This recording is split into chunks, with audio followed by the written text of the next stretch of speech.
Conjoint qui fait aucun ménage et je fais tout, comment en parler, je suis pas sa mère là. I'm here and I understand you, ok? Comment ne pas prendre le fait que quelqu'un soit emotionally unavailable personnellement? Qu'est-ce que vous pensez du polyamour? Sérieux, si t'es capable d'aimer plusieurs personnes en même temps là, wow, t'es vraiment hot parce que 20 secondes. Ah! Ben voyons, c'est pas trop rapide. Hop in the range, sitting on 4Gs, riding with the gang. 30 with 40 clip, let the bench hang. Hit me with a reply, shout it, we can hang. On an island, we vibe, simple. Ça part. Bonjour tout le monde! What's up les chums, j'espère que vous allez bien. Aujourd'hui, je suis back avec Claudie et Mercier. Non, Mercier s'il vous plaît. Ben non, mais j'aime pas ça dire mon nom de famille, ça me gêne. Je sais pas. Ouais, je suis Alexandre Pelletier, moi. C'est bizarre là. Je sais pas. Claudie Mercier. Claudie Mercier. Aujourd'hui, ce qu'on fait comme vidéo, on donne des conseils. J'étais pour dire à l'aveugle. Ben c'est ça, dans le fond, ce qu'on fait aujourd'hui, c'est qu'on vous donne des conseils. Un peu, ça me gosse. Ouais, c'est ça, j'ai plein d'affaires. Je vous ai demandé sur Instagram de nous poser des questions. Non, attends, non, je vais le dire différemment. Vas-y, on a en masse là. Donc, on vous non, tabarnak. Donc, ce qu'on fait aujourd'hui, c'est qu'on va vous conseiller sans se consulter. Donc, vous nous avez demandé des questions, des conseils selon vos life problems ou des questions que vous posez beaucoup sur de problèmes, Instagram. hein? Vous avez beaucoup de problèmes. Et on va vous gérer ça aujourd'hui. J'ai des cheveux partout dans la gueule. On va se mettre comme des écouteurs chacun notre tour pour pas entendre ce que l'autre dit. Fait que ce que ça va faire, c'est vraiment hot. Ben, c'est qu'à la place de, tu sais, souvent on est teinté un peu par l'opinion de l'autre, puis notre discours va changer. Fait que là, au moins, tu sais, vous allez avoir deux conseils distincts, puis on va pas s'influencer dans nos réponses, puis on va vraiment répondre avec comment qu'on le voit. Fait que ça va être quand même cool. Mais moi, je trouve ça super ingénieux parce que c'est pas la première fois. Non, mais pour vrai, on voit souvent des conseils, mais des conseils sans se consulter. Ben oui. Mais moi, je vais juste avoir hâte d'écouter la vidéo pour voir c'est quoi que t'as répondu, tu sais. On donne des conseils sur la même question, là. Oui. Ok, ouais, c'est ça. Oui, Okay, oui. Fait que là, tu vas mettre la musique. Ouais, puis je vais te mettre l'annulation de bruit. Ah, ça, c'est fun. C'est fou comment ça marche. Je veux pas te mettre ça trop fort. Ah, non, non, en masse, là. Wow. Tu m'entends-tu? De même. C'est au max. Ah, là, je t'entends pas, là. Ok, bah, c'est parfait. Parfait. Donc, première question. Ma mère et moi avons une relation toxique depuis 6 ans environ, mais je suis mineure. C'est sûr que c'est quand même une grosse question, puis c'est assez intense, là. Je pense que tant que je sais pas exactement c'est quoi votre relation, j'entends la musique. Tu sais, je pense que tu as spécifié que je suis mineure dans le sens que tu peux pas peut-être partir de chez tes parents présentement. Je pense que c'est normal d'avoir des différends entre parents, mère-fille, c'est vraiment normal. En fait, c'est de voir quel degré de toxicité. C'est tough à conseiller comme ça parce que, tu sais, normalement, je me dirais, tu sais, si ça fait 6 ans que vous avez une relation qui est toxique comme tu dis, que vous vous entendez juste vraiment pas bien puis qu'il faut que vous preniez vos distances, c'est des fois la distance pour vous rapprocher après ça vient aider. Tu sais, moi je suis partie chez mes parents à 17 ans puis je pense que ça peut aider beaucoup des chicanes de juste prendre sa distance puis après ça de revenir pour avoir quelque chose de plus sain sans pour autant couper ta relation avec ta mère. Souvent on a tendance à vraiment comme c'est tellement un sujet lourd, je suis là, hey! Non, mais souvent, on a tendance à ça qu'on se dit, on reste dans la relation où c'est tout blanc ou tout noir. Je coupe les ponts avec ma mère, je sais pas si c'est la solution nécessaire. Puis, tu sais, l'affaire, c'est que je sais pas non plus votre situation présentement, je sais pas c'est sur quoi que vous vous chicanez ou que vous entendez pas bien. De prendre un certain pas de recul, peut-être aussi la communication. Je sais pas c'est toxique à quel niveau, c'est ça qui est vraiment tough. Moi, je pense que de partir de chez tes parents, je sais pas t'as quel âge, je te dis, je suis mineure, est-ce que t'as 17 ans, est-ce que t'as 14 ans, mais éventuellement, peut-être de partir en appartement, de prendre ton temps. Puis je pense d'être doux avec soi-même puis avec sa mère, tu sais, je veux dire, je pense que nos parents ils font du mieux avec ce qu'ils ont ou ce qu'ils ont eu comme éducation ou même, tu sais, peut-être de voir qu'est-ce que chaque Clo est là à côté puis qui est en train de chanter. J'ai vraiment de la misère à conseiller parce que je sais pas c'est quoi le problème, mais je pense que c'est de s'écouter là-dedans, de voir est-ce que c'est une relation qui est toxique, qui va te suivre toute ta vie puis qui va impacter toutes tes décisions, toutes les sphères de ta personne. Si c'est toxique à ce point-là, oui, c'est sûr que c'est important de prendre tes distances, mais si c'est toxique que c'est juste que vous chicanez tout ça puis que vous vous entendez pas puis c'est pas une relation full fusionnelle puis vraiment que vous vous aimez beaucoup, c'est ça. Je pense que la famille c'est important de garder ça proche, mais ça reste que on choisit pas notre famille puis c'est bon d'être dans la compréhension puis de comprendre le parcours d'où que nos parents viennent pour plus les pardonner puis les comprendre. Je pense que c'est à toi de voir, de prendre du recul puis juste c'est peut-être pas si pire que ça. Peut-être qu'on le voit pire quand on habite avec nos parents, mais quand tu prends une distance, de vraiment te questionner, est-ce que cette relation-là fait en sorte que ça m'apporte de l'anxiété dans ma vie? Est-ce que ça me fait avoir des mauvaises décisions? Peu importe. J'ai de la misère là, à répondre à ça parce que je peux vraiment comprendre ce que tu vis présentement puis c'est pas facile. Prends pas de décision trop rapidement puis de dire comme hey c'est terminé puis je coupe cette relation-là puis c'est terminé à vie. T'sais, moi je pense que les choses changent puis de dire qu'à mettons présentement pour le moment j'ai besoin de prendre mes distances, c'est touché là, surtout que t'habites encore là I guess. En tout cas je te souhaite que ça aille mieux éventuellement avec ta mère. Essaye de faire des petites activités ou de lui rappeler que tu l'aimes, je sais pas. C'est vraiment tough, c'est la pire situation parce que t'as pas le contrôle sur si tu veux prendre la distance ou pas. C'est le temps qui arrange les choses pour vrai. Ok, vas-y. Hein? C'est à toi. Mais il y a ça aussi, ça j'avais pas vu. Ah, tu l'avais pas. Mais je dois rester dans sa maison, j'ai nulle part. Ouais. Ok, ouais. J'essaie du mieux que je peux, là, je pense que je pédale. C'est tough quand même. Je sais pas, je pense que c'est quand même tough, ouais, c'est ça. Est-ce qu'il y a de la musique? Et ouais, c'est fort, hein? Hey, j'entends rien. Ok, fait que ma mère et moi avons une relation toxique depuis 6 ans environ, mais je suis mineure. Je dois donc rester dans sa maison car je n'ai nulle part où aller. Que faire? C'est tellement une toune joyeuse avec un sujet deep. Ouais, vraiment. Bon, c'est certain que, premièrement, je m'excuse d'apprendre que tu as une relation toxique avec ta mère. C'est vraiment pas le fun avoir une relation difficile avec ses proches. Je pense que les questions que tu pourrais te poser, c'est pourquoi penses-tu que tu as une relation toxique avec ta mère? Est-ce que tu penses que c'est au niveau des valeurs? Est-ce que tu penses que c'est au niveau de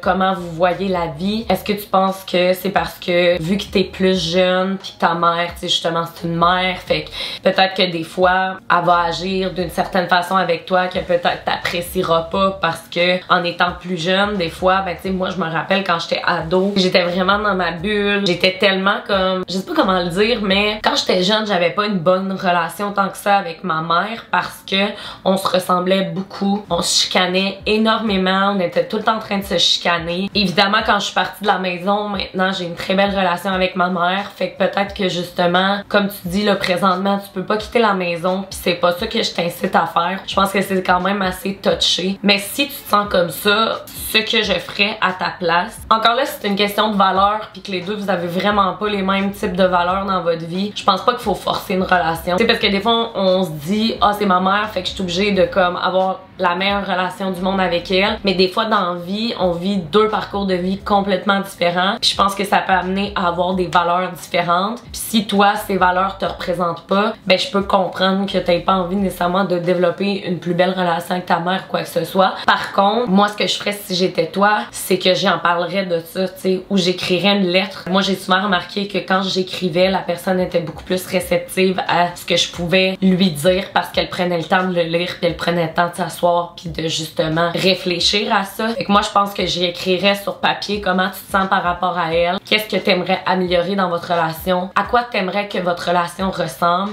puis aussi pourquoi tu penses que votre relation est toxique. Je pense que ça, même ta mère aimerait ça savoir, tu sais, parce que peut-être que ta mère est pas au courant, je le sais pas encore là, mais peut-être qu'aussi ta mère, elle aimerait ça voir ça de toi. Elle se dirait je veux m'améliorer pour ma fille. Fait que moi ce que je ferais c'est vraiment je le mettrais par écrit puis je lui parlerais parce que c'est vraiment cliché de dire ça, mais la communication c'est ce qui fait en sorte de régler bien des affaires, bien des chicanes, puis je te souhaite vraiment que ta relation avec ta mère s'améliore, que ça aille mieux. Mais tu sais, si je te donne moi comme exemple que quand j'étais jeune je m'entendais pas bien avec ma mère puis que là présentement ça va bien, ben tout est possible. Fait que voilà, j'ai terminé. Ah yes. Yes! Ah! J'ai hâte de voir. Là, c'est à toi de commencer. Ok, c'est bon, ouais, parce que là, la dernière fois, c'était pas moi qui. Quoi faire pour un mal de gorge?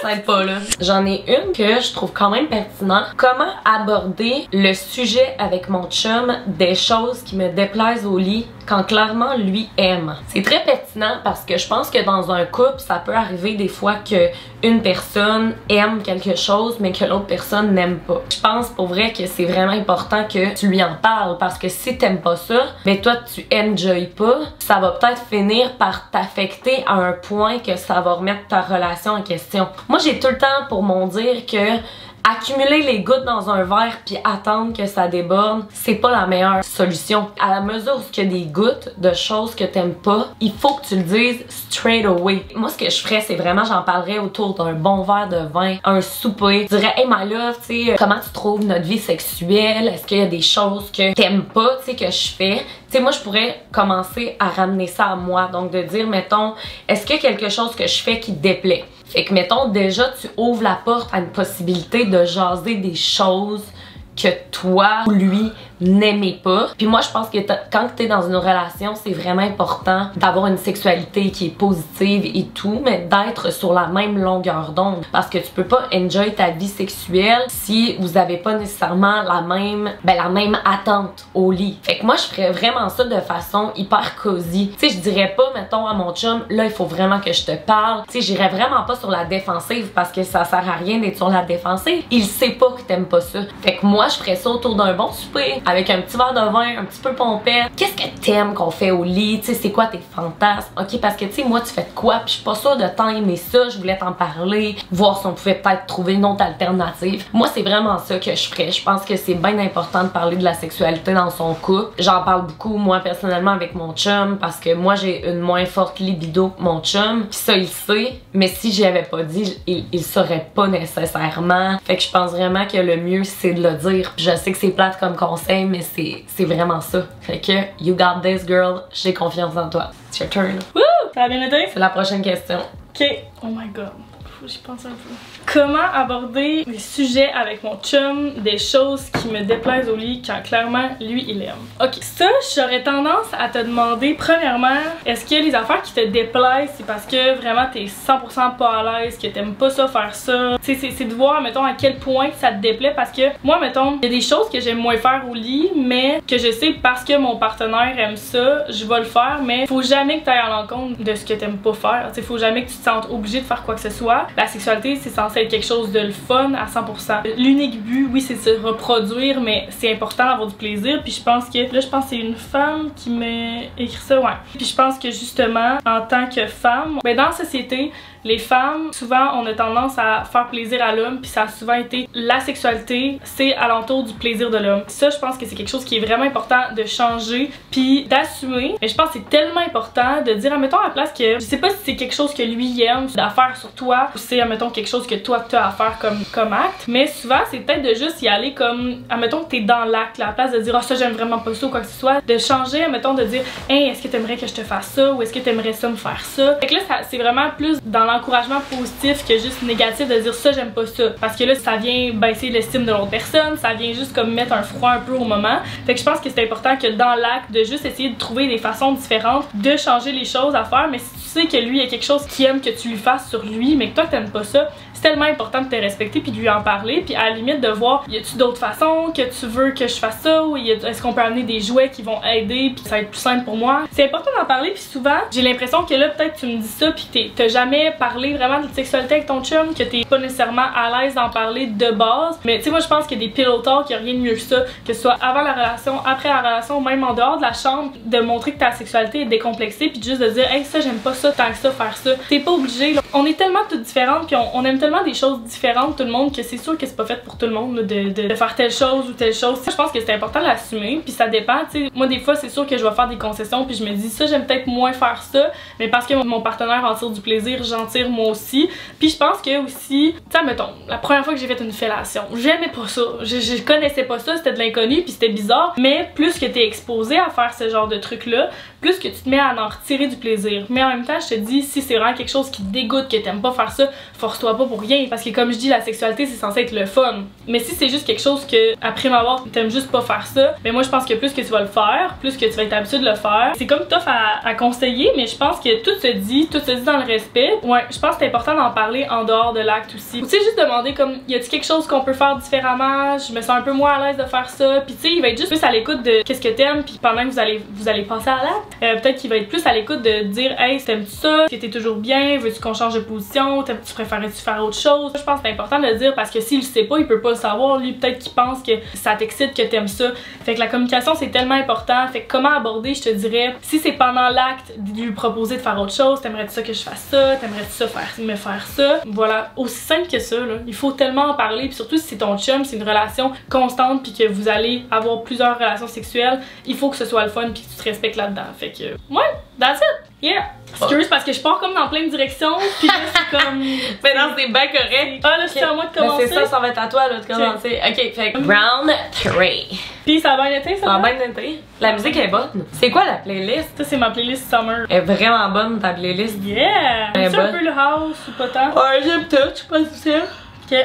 Oh, excuse. Ok, donc, conjoint qui fait aucun ménage et je fais tout. Comment en parler? Je suis pas sa mère, lol. Voilà, t'as exactement dit tout ce qu'il fallait dire. T'es pas sa mère. Moi, je pense que quand t'es en relation de couple puis que vous êtes rendu à habiter ensemble, souvent, la femme, parce que c'est même dans la société qu'on a grandi, la femme va s'occuper des tâches ménagères, de faire tout puis d'être un peu comme la mom du gars, d'avoir un côté plus maternel, de dire « Hey, t'as-tu fait ça? T'as-tu pensé à ça? T'as-tu pensé à ça? » Je pense que c'est de nature, c'est normal. Moi, je suis pas en couple présentement, j'ai hâte de voir la réponse à Claudie par rapport à ça parce que peut-être qu'elle vit un peu la même chose. Mais moi, je pense que autant quand tu vas être en appartement que si, admettons, tu vas avoir un enfant avec cette personne-là, c'est tellement important que les rôles soient partagés, là, que les tâches soient partagées. Moi, c'est pas vrai que c'est moi qui va tout faire, qui va amener les enfants, qui va faire ça, qui va faire le lavage, le ménage, tout ça. Je trouve que c'est énormément de pression. Fait que comme on est les deux à habiter dans cet appartement-là, ça va juste de soi qu'il faut que tu t'impliques, tu sais. Sinon, paye plus pour le loyer, là, je veux dire, genre, tu sais, moi, je trouve que c'est très arriéré comme façon de penser que le gars, il arrive puis que tout est prêt, le souper est prêt puis tout, là, moi, je trouve ça vraiment décalissant.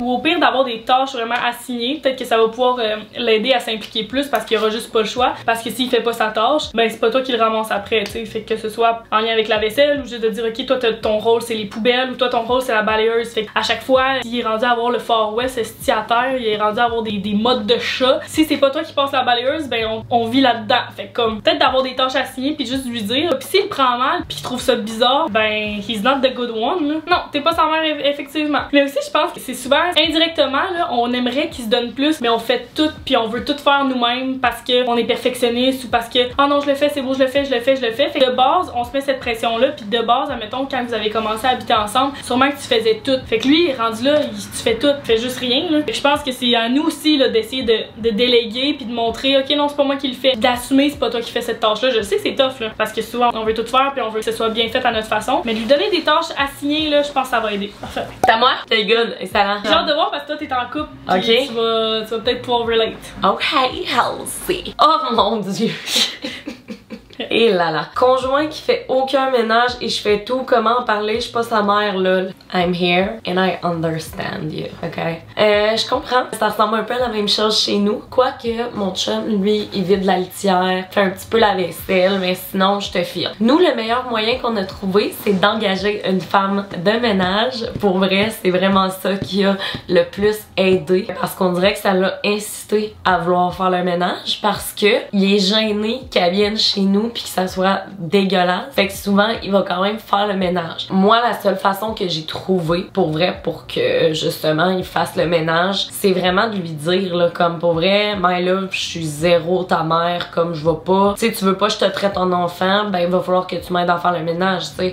Quand t'es en appartement, t'es à deux là-dedans. Je veux dire, c'est pas vrai que c'est toi qui dois tout faire. En même temps, c'est de voir, est-ce que, mettons, lui, il fait tout le temps le souper, tu sais, dans le sens que nous, on aime ça répartir les tâches comme quoi, mettons, si c'est toi qui fais le souper, je vais faire la vaisselle ou quoi que ce soit. Tu sais, je pense qu'à la base, puis tu sais, je veux vraiment pas généraliser, mais tu sais, de toutes mes relations que j'ai été avec des hommes, je pense que c'est comme si ça leur vient pas naturellement de faire le ménage, puis encore là, je généralise beaucoup, puis ça dépend vraiment dans le milieu dans lequel t'as été élevé et tout. Est-ce que t'es capable d'en prendre puis d'en laisser? Parce que tu sais, moi, je suis quand même une freak du ménage, j'aime vraiment ça que ça soit hyper propre. Mon chum, lui, c'est plus comme, tu sais, il peut avoir des affaires qui traînent, mais en même temps, il va pas laisser de la vaisselle sale sur le comptoir pendant comme 3 ans. Tu sais, tu comprends? Je pense que c'est de t'asseoir avec lui encore, tu sais, mes conseils, ça en vient tout le temps du tout au même, mais pour vrai, tant que tu en parles pas, il saura pas. Si ça fait plusieurs fois que tu lui dis, ben moi, je pense que vous devriez vous faire un horaire, que à chaque dimanche, à midi, mettons, vous prenez 1 heure de votre temps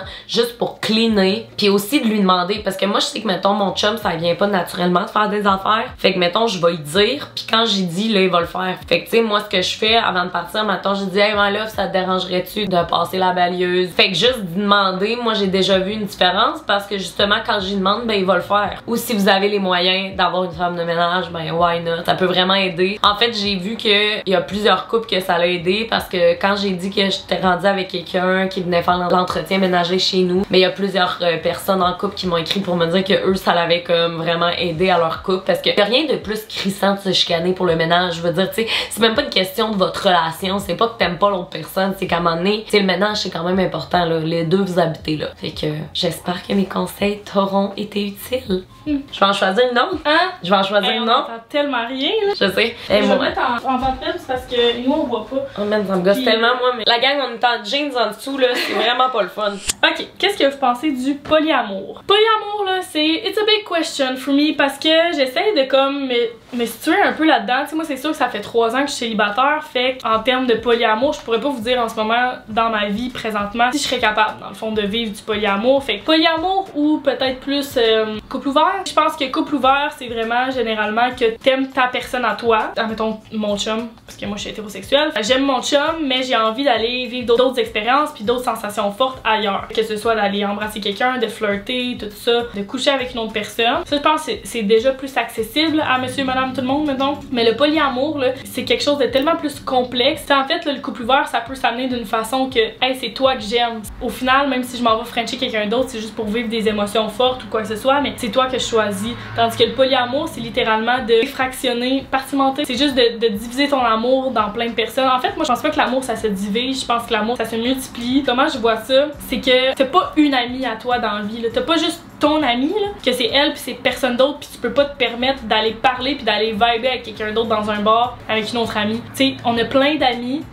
pour des raisons différentes, on les aime tout autant, mais je pense que c'est un peu le même principe pour le polyamour, puis je pense que c'est difficile à comprendre pour certaines personnes parce qu'aussi on est dans une société, on était vraiment comme dans la monogamie, qu'on est en couple avec une personne, le couple c'est 2 personnes ensemble et c'est non des troupes. C'est le polyamour, là, c'est quelque chose de dire que je peux t'aimer, t'es ma personne avec qui je veux bâtir quelque chose puis que je t'aime, mais j'aime aussi d'autres personnes. Ça c'est tellement touché parce que je me dirais moi je veux pas que mon chum m'aime autant qu'il aime une autre fille, tandis que c'est tellement aussi difficile, tu sais, je me dis quand t'as trouvé ta personne, t'as pas envie d'avoir d'autres personnes on the side. En tout cas pour le polyamour, j'ai plus de la difficulté à me situer que pour le couple ouvert. Le couple ouvert, je peux comprendre que at the end, c'est avec ton chum que tu veux bâtir quelque chose, un avenir, des projets que tu veux, c'est vraiment ta personne, mais que t'as pas envie de te limiter, que tu t'en vas au bar, t'as envie de flirter, d'avoir des papillons puis des sentiments le fun, même si tu t'en fous de cette personne-là puis qu'au final tu retournes avec ton chum, parce que comme ton chum c'est ton pilier. Mais le polyamour, c'est le concept de dire que ton amour se divise pas mais se multiplie puis s'additionne tout ensemble puis ça se complète. C'est facile de dire ah tu sais dans les membres de ta famille t'es aimes toutes, t'es aimes différemment pour différentes raisons, mais t'es aimes toutes. Même affaire avec des amis, on a plein d'amis qu'on aime, là, c'est ça qui est difficile. Mais pour ce qui a trait à l'amour, les relations de proximité, hey, les gens généralement ils pensent vraiment pas de même. Je serais vraiment curieuse d'inviter quelqu'un sur ma chaîne polyamour où c'est tellement un concept abstrait puis c'est difficile à comprendre pour certains. J'ai hâte de voir ce que Chloé va dire par rapport à ça parce que je suis pas mal sûre qu'elle va se dire, tu sais, quand tu trouves ta personne, c'est ta personne puis t'as pas envie de la partager avec quelqu'un d'autre, mais en même temps, je trouve ça tellement égoïste de penser de même. Des fois, je me dis, je trouve tellement que c'est irréel de dire que en fait c'est comme le couple ouvert, tu vas te dire c'est pas vrai que moi je vais trouver personne d'autre de beau dans ma vie, tu sais, oui j'aime mon chum mais je vais en trouver d'autres cute puis je vais avoir envie éventuellement peut-être d'en embrasser d'autres, tu sais, je le sais pas, mais au final ça va tout le temps être cette personne là, tandis que le polyamour c'est d'aimer d'autres personnes. Et moi je trouverais ça overwhelming, me concentrer sur une personne c'est déjà ça là, fait que je pourrais pas en avoir 15, c'est tout. Je sais pas trop quoi répondre de plus sur ça. Oh yeah! Parce que là c'est pas un conseil, c'est vraiment qu'est-ce que vous pensez. Ah mais c'est correct. Perfect. Bon, ce que je pense du polyamour, ben c'est certain que moi je suis d'avis que chaque personne a le droit d'aimer comme bon lui semble, puis que si tu te considères polyamoureuse, polyamoureux, ben moi je t'encourage là-dedans à trouver une personne qui lui ou elle aussi est polyamoureux. Par contre, moi c'est certain que je me considère vraiment pas polyamoureuse. En fait, c'est que moi quand j'aime une personne, c'est vraiment je mets toute mon attention sur cette personne-là. Mettons. Comme je pense que je serais quand même capable dans le futur, mettons avec Matt, peut-être de développer un couple ouvert dans le sens, je pourrais pas être couple ouvert, mais je pense que chaque couple peut vivre ses expériences comme bon lui semble, mais jamais de la vie je pourrais être polyamoureuse parce que, hey, aimer une personne c'est déjà tellement compliqué, je trouve tellement complexe. Je sais pas comment une personne qui aime, mettons, 3 personnes fait pour dealer avec ça au quotidien. Puis aussi, je sais que moi, je serais pas à l'aise d'être dans une relation que, par exemple, mon chum, il aime d'autres personnes. Je sais pas, je me sentirais juste pas bien, je me sentirais pas sa priorité. Tu sais, encore là, c'est sûr que je pense comme ça parce que je suis monogame, tu sais, je sais pas comment une personne polyamoureuse pense, mais je considère que si toi, tu sens que t'es comme ça, puis tu veux aller explorer ça, ben go for it, en autant que tu le fasses dans le consentement de chaque personne. Tu sais, c'est certain que si t'es en amour avec ton partenaire puis que là tu vois une possibilité, du jour au lendemain d'être polyamoureuse, ben peut-être que si ça ne tente pas, ben il faut que tu respectes ses choix, mais en même temps, tu sais, il faut que tu te respectes là-dedans. Sérieux, si t'es capable d'aimer plusieurs personnes en même temps, là, wow, t'es vraiment hot parce que, ben en même temps, je peux comprendre parce que, je veux dire, j'aime beaucoup de personnes dans la vie, mais pour moi, l'amour diffère d'une personne à l'autre, tu sais. L'amour que j'ai pour mes amis, pour mes parents, pour mon chum, c'est vraiment un amour complètement différent. Fait que j'ai de la misère à concevoir dans ma tête que je pourrais aimer quelqu'un d'autre comme j'aime mon chum, maintenant. Mais les gens qui sont capables de faire ça, go for it, tu sais. Yes! Ouais. J'ai roté. Non, mais je rote 1 ou 2 fois par année, là. Hein? Genre, ça me surprend de même. Ah, ben ouais, on tombe une gang. Je rote jamais. Ben voyons, pour vrai? T'as entendu? Ben oui, mais pas Ça tant. m'a surpris. Ah, ben voyons donc. Mais pourquoi tu rates jamais? Je suis pas capable, ça. C'est bizarre. Ça, moi, je pète en crise. Ah, ok, ouais, mais moi je fais les deux, là. C'est. Non, mais... ok, il y a beaucoup de personnes qui demandent ça, fait que je suis comme, on va y aller, même si je sais pas trop. Comment dater en 2022 post-pandémie? Je pense qu'Alex, ça va être meilleur que moi pour répondre parce qu'elle est célibataire, moi je suis en couple, puis j'ai rencontré mon chum avant la pandémie. Mais on dirait que moi, dans ma tête, ça a pas changé grand-chose au monde du dating. Oui, pendant 2 ans, tu sais, c'était vraiment complexe dater parce que c'était la pandémie, on était toutes chez nous et tout. Mais moi, je dois te dire que je suis vraiment une fille qui est pour les applications de rencontre. Je sais qu'il y a plusieurs personnes qui sont frileux, mais moi, je pense réellement que tu peux rencontrer la bonne personne partout. Même si c'est sur un site de rencontre, que ce soit dans la rue et tout. Mais une chose est sûre, si tu dates pas, tu rencontreras pas quelqu'un. Fait que moi, je te dis, gêne-toi pas d'aller sur des dates. Tu peux sortir avec tes amis. Pour vrai, tu peux rencontrer du beau monde partout. C'est pas pour rien que rencontrer l'amour en 2022, c'est possible parce que t'es pas obligé d'aller danser au petit bord du coin comme en 1920 pour rencontrer ta personne. Gêne-toi pas aussi que quand tu sors dans un bar, tu sais, si tu vois un gars qui t'intéresse ou une fille ou peu importe, ben va la voir, tu sais, cette personne-là. Demande-lui son numéro, comme dis, hey, tu m'intéresses, on prend un verre. Faut arrêter d'attendre, tu sais, il faut se lancer. Puis la meilleure façon de se lancer, ben c'est de dater justement. Je te souhaite que ton dating se passe bien. Y a rien de plus beau pour moi que de dater. Je trouve ça tellement nice dater, c'est tellement le fun, les premières sorties ensemble. Fait que je te souhaite de rencontrer l'amour comme je souhaite de rencontrer l'amour à Alexandre. Ben, comme je souhaite à Alexandre de rencontrer l'amour. Voilà. Tiens! J'ai hâte de voir, ouais c'est ça. Ok. Comment dater en 2022 post-pandémie? Comment dater tout court? Moi, je pense que soit que les gens ils ont un désir d'affection vraiment intense, là, comme que c'est genre ils ont tellement pas été habitués d'avoir des relations avec des personnes. Moi, je pense que ça a fait que les gens, peut-être qu'ils se sont pognés un cuddle buddy ou genre quelqu'un que pendant la pandémie était tout le temps avec ou qui ont bâti une relation vraiment intense. Puis là, d'une seconde à l'autre, on est relâché en liberté. Je pense que les gens ils ont peut-être besoin d'une grande liberté. Je sais pas, man. Elle est traumatisée. Ah, ça va pas, là. Je sais pas. Mais je sais pas, c'est toi qui es célibataire, hein. Même moi, je suis dans une marée de dating life que je comprends pas comment ça se passe. T'sais, mettons, je vois mes colocs, elle se fait choquer à chaque fois. Que le gars, il dit, OK, ce soir, on fait quelque chose, on s'en va prendre un verre. Fait comme, OK, parfait, on pourrait aller à tel bar. Et après ça, toute la soirée, il ghost, il répond pas. On dirait que les gens veulent pas devoir rien à personne. C'est ça que je veux dire par le besoin de liberté, puis pas besoin de se caser avec quelqu'un en particulier.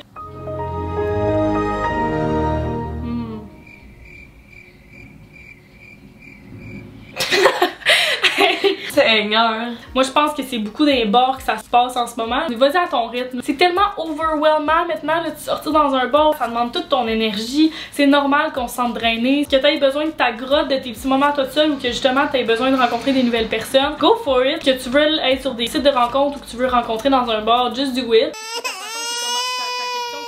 L'été s'en vient, des petits festivals, des petits événements dans des parcs. À Montréal, tu t'en vas dans n'importe quel parc le soir, il y a pas mal un set de DJ, des événements fun, cool, puis il y a plein de gens. Je me suis toujours dit, c'est pas dans un bar que je vais rencontrer l'homme de ma vie. C'est pas là que tu vas avoir les plus grandes conversations, mais au moins ça donne un premier avis de te dire, ok, si j'ai vibé avec cette soirée-là, que c'était le fun, qu'on a dansé ensemble, il y avait une certaine connexion. Si t'as envie de pousser ça plus loin, d'aller en date après, mais sinon, je pense que c'est vraiment difficile, là. Le dating life de base, c'est quelque chose de complexe. Fait qu'imagine en 2022, mais ça dépend aussi ce que tu recherches. Si tu cherches des petits one night, des affaires le fun, tout ça, parfait, pas compliqué. Mais si tu recherches quelque chose de plus sérieux, d'au moins te respecter là-dedans puis te dire comme, hey, moi j'ai pas envie de perdre mon temps avec toi. Comment dater post-pandémie? Je sais pas. T'as fini? Ouais. Good. C'est encore à toi, je pense. Oh, excuse-moi. C'est chiant. T'as fini? Good. On a tellement la musique forte. Parce que c'est tellement comme j'entends absolument rien. Dans le fond, c'est fixer le défi que pour le dernier conseil, on avait 1 minute chaque pour répondre aux conseils. Ouais, genre ça va être un master conseil, quick conseil. Là. Et ça va être tough. tough. Ok, là, je suis vraiment stressée. T'es prête? 1, 2, 3. Attends, wow. Ben oui, t'as pas le temps de réfléchir, c'est ça. 1, 2, 3, go! Ok, bon, en fait, moi, je te dis tout de suite, perds pas ton temps avec une personne comme ça, parce que si elle dit en ce moment qu'elle est pas available émotionnellement parlant, ben, moi, dire de quoi, même si t'attends, elle va pas l'être. Parce que si elle est capable de dire ça, c'est parce que la personne est pas en amour avec toi ou qu'elle est justement pas prête à s'engager. Puis moi, je te dis tout de suite, t'as une vie à vivre, ça sert à rien de perdre son temps avec une personne qui veut pas. Tu mérites d'avoir une personne qui est prête à s'engager avec toi autant que toi, tu l'es à s'engager envers lui. Fait que moi, je pense vraiment que ça sert à rien de penser que peut-être la personne va changer d'idée. Moi, ce que je ferais, c'est que je prendrais mes distances. Je me dirais, regarde, c'est beau, je vais aller voir d'autres personnes. Puis si la personne change d'idée, 5 secondes! Tant mieux pour elle. Mais sinon, va-t'en. Voilà. J'aurais pu avoir fini. 1, 2, 3, go. Tiens. Comment ne pas prendre le fait que quelqu'un soit emotionally unavailable personnellement? Ok, ben moi je pense que de base, je te dirais, ben non, c'est pas toi, c'est lui, c'est la personne qui a des shit à régler ou quoi que ce soit. Mais j'ai vraiment de la misère à croire à ça. Moi je pense que je le prendrais vraiment personnellement pour la simple et bonne raison que je pense que peu importe ce que tu vis dans ta vie, j'ai l'impression que quand tu rencontres la bonne personne ou une personne avec qui ça clique vraiment, que tu sois emotionally unavailable, moi je pense pas vraiment que c'est quelque chose qui se peut vraiment. Tu sais, moi je me dis, à moins que tu vives des gros traumatismes, ben voyons, c'est pas trop rapide, dans le sens que... 20 secondes. Ah! Ben là. Moi je pense que... Parce que souvent, là, ça c'est les personnes, ils vont se dire... Il y a tout le temps des petites affaires qui vont te gosser de la personne ou qu'au final tu réalises que t'es pas fucking en amour. Fait que les gens finissent par dire, ah, je suis pas prêt à être en couple ou genre c'est pas... Pardon! Fait que c'est ça, ils me disent ça. Ah, c'était le pire conseil, j'ai pas eu le temps d'expliquer comment. Parce que moi j'aime ça être une personne qui développe mon idée, qui parle. Depuis tantôt, je te vois aller. Tu regardes genre 20 fois la question. Parce que. C'est parce que tu l'oublies? Non, c'est parce que moi, pour vrai, là, mettons que quelqu'un me raconte ses problèmes ou quoi que ce soit, je suis vraiment investie. Ok, ouais. Je comprends. Je suis pleinement là, puis je veux pas juste répondre de quoi pour répondre puis dire des mots. Faut vraiment que je donne des exemples, puis que je suis. Ok, je comprends. Genre, mes amis, j'ai tout le temps été la personne que mes amis appelaient pour des conseils ou quoi que ce soit parce que je suis vraiment. Faut que je l'écoute puis que je prenne en considération toutes les. Puis tu sais, je trouve qu'il manque tellement d'infos. Mettons la première question, l'affaire de la mère toxique, puis tout, j'étais comme. Il me manque de l'information, je peux pas te donner de conseils. Je peux pas te donner de conseils. Fait que genre, je le relis pour me remettre dans le bain puis que j'ai des idées qui me. Je comprends. Moi, on dirait que ça me vient tout de suite. Je sais pas, je lis la question, ça me vient tout de suite automatiquement. Pour vrai, tu vas voir là, quand la façon dont j'ai répondu après une minute, j'aurais pu arrêter après 30 secondes. Quand je me forçais un peu comme pour continuer. Ok, ben c'est tout. Hey, c'était le fun! Hey, moi j'ai vraiment aimé le concept. J'aime trop donner des conseils, puis en plus c'était le fun parce que tu prenais des petites pauses à écouter de la musique. Ouais, tout. Mais normalement j'aime ça, voir comment l'autre pense, ça change nos pensées puis la discussion. Mais là c'était le fun de juste comme on donne nos conseils à nous. C'est le fun de voir qu'on s'influence pas, tu sais. Peut-être que vous avez eu 2 conseils différents, on le sait pas, moi j'ai pas vraiment. J'ai hâte de voir. Moi tout, j'ai hâte de voir le clash entre nous deux. Hey, c'est ce qui conclut la vidéo. On a fait une vidéo aussi sur sa chaîne, sur la chaîne de Claudie. Donc on a dégusté des fruits exotiques. Exactement, c'était vraiment le fun. Fait que ça vous tente de découvrir des nouveaux fruits puis de savoir quoi acheter ou quoi ne pas acheter. Ouais, allez voir ça. Droppez un like, commentez. Vous aimeriez qu'on refasse une part 2, mais avec un chronomètre, ce serait le fun. Ça serait le fun, tu sais, comme on a fait à la fin. C'est comme quick and go, là. Fait que c'est comment? Ouais, j'adore. Hey, merci d'avoir écouté les chums. On se revoit dans une prochaine vidéo. Je poste à chaque semaine, donc à la semaine prochaine. Et sur ce, on se dit